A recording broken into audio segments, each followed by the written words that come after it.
may tuturo pala ako sa inyo. Gusto niyo bang magka-ads in Reels? Halika, turuan kita.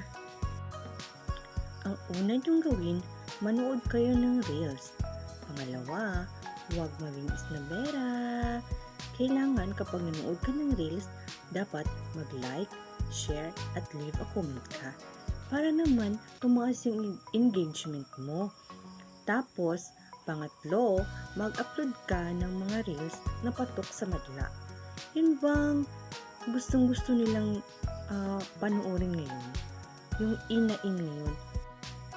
Pang-apat, huwag hayaang mamula ang iyong dashboard kasi sa Meta, nag-observe din yun ng performance mo sa dashboard.